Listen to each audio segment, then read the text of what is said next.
who found a way to join us today. There he is. Hey guys, thank you for having me. Hey, Gavin. There we connected finally. Firstly, I want to welcome you to the safe space. Secondly, I need you to know that this safe space is truly a safe space for free speech, not from free speech. So you, my friend, please speak freely, which I mean, knowing you, it doesn't seem like an issue. So walk us through the events that led to you, that led to the left raging against you, Congressman Matt Gaetz, and everyone else involved in the gala, including the venue. Yeah, it's a sad day in America when you don't even have a right to party anymore. We were planning this event for about a year, pre-COVID. It's been an event that our club has been doing for the last 108 years through the Spanish flu, through two world wars. Wow. And we were going to let this Chinese flu with a 99.9% survival rate stop us. So we said, what are our options? And the options led us to, of all places, New Jersey. No offense to New Jersey. But they, had a carve out to do a 150-person event. And we said, well, hell, let's do it. Let's go to Jersey City, which isn't that far. It's just as close as, Brooklyn or Queens from Manhattan anyway. So it's not that much of a schlep. And we had a great event. We followed the rules that they made. And the entire New York press corps was trying to find where this event was, the hashtag Forbidden Gala. But we held it without issue, without Antifa, and now they're pissed that we made fools of them. Yeah, royally pissed. And the secret gala, it was made secret because you guys didn't want what happened to happen, right? And in addition to, a lot of times these Republican events are shut down by the left in some way, shape, or fashion, or boycotted or protested. And that's mainly why it was secret? Yeah, we were just worried for our attendees and their safety. We had a gala last year in Midtown with Steve Bannon and Eric Prince. We had a ton of protesters, but the way things have happened over the last year, it's gotten more violence. So we were just looking out for our guests, and we figured, let's keep it on the DL. Let's make sure this doesn't get out because we don't want a mob outside trying to burn the venue down. And we were able to keep it hidden until basically the day after. And now they're doxing people. They doxed me. Wow. They put posters up all over my neighborhood. These are crazy people. Wow. So we tried to protect our guests. I think we did a good job at that. And they probably have more to fear from Antifa than they do from this virus. Yeah, how about that? Great point. And I always found it strange that the left can have parties wherever, whenever, however.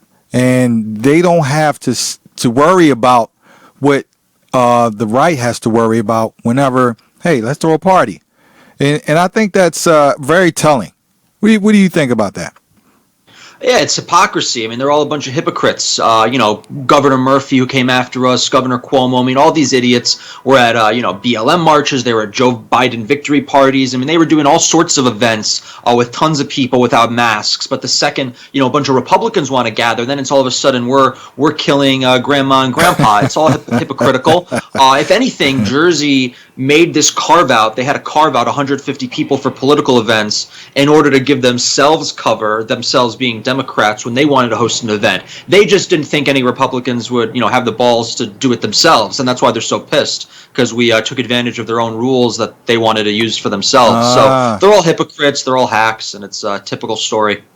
Now, do you think that the hypocrisy crosses party lines when it comes to this COVID to mask or not to wear a mask? Because just yesterday, Mississippi Governor Reeves, he held a Christmas party days after his health department told residents to avoid all social gatherings, and he is a Republican.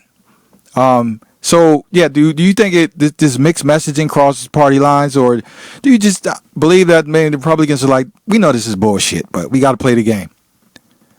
Look, I'm not a partisan hack. I'll gladly call out Republicans when they're being hypocrites, when they're being weak, when they're being stupid, and a lot of them are. It's not a perfect party by any means. And look, if you're a Republican and you are like Ron DeSantis, calling out this nonsense, then you have nothing to worry about because you're coming out publicly and you're saying no mask mandates, no more lockdowns. This is dumb. But in the case of this guy from Mississippi, if he's going to come out and say, okay, you have to have these lockdowns, you have to have these mask mandates and these rules, and he doesn't follow them himself, then I have no problem calling him out. The hypocrisy exists on both sides of the aisle, and sometimes these Republicans are just as bad as the Democrats. I mean, we're seeing that in Georgia, we're seeing that in a few other states. So, they don't get a pass just because they have an R next to their name, at least not in my book. I agree. Excellent. Now, tell us more about. Let's move on from that. Let's transition from that. Talk to us about the New York Young Republicans Club, and I'm guessing that old timers like me, we can't become members because we were born before. We're Generation X. No, that's not true. Our club, everyone mixes us up with college Republicans. Young Republicans could be anyone from 18 to 40. Really? And even if you're out, yeah, and because it's like a young professional club. Okay. The young kind of throws people off, but even if you're over 40, you could still join, you just can't vote. So we take away your right to vote. But the club is old. We go back over 100 years. This current iteration of the club was founded in like 1911, but we go all the way back to Abraham Lincoln and right by the Civil War. So we have a long history, and we're the largest club in the country. We got about 500 dues-paying members. We've been doing events in person again since August. We've been trying to do everything we can to return to normal. We've had a good year, all things considered. But we're fighting to. God, I got something in my eye. We're fighting to keep this going and keep the party running because we believe that we can't have our liberties trampled on just because of a virus. We can't surrender our God-given rights just because of a virus, and we need to maintain what makes America great, and that's our rights and liberties that we've always fought for. So we're not going to lay down and just take it. We're going to fight back, and that's what this party was about. It was about pushing back against this absolute madness that's taking over our country. Great, and from the sound of things, Gavin, you guys are doing great work because I've seen the name affiliated with a lot of different projects over the years, and I was just curious to know to meet you and speak with you. I'm glad that today we made that happen. What else do you have going on?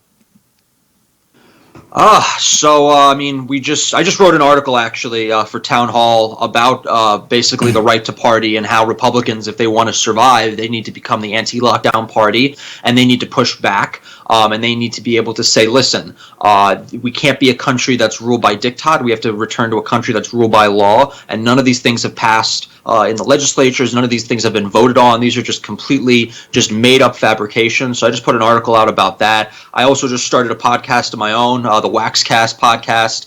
Hopefully that takes off. But, doing a few different things here and there. And the club, we're hoping to have another event before the end of the year, maybe a Christmas party, or we call it Christmica. And hopefully we don't get shut down again here in the city from Emperor Nipple Rings, Governor Cuomo, because, we're still trying to, enjoy the rest of this year and not just completely surrender to our overlords. So we still got a few more weeks left, and we're going to take advantage of that. Yeah, that would be a great way to end 2020 with just a party, man. It's a celebration movement. So moving on now. One last thing. Is politics in your future?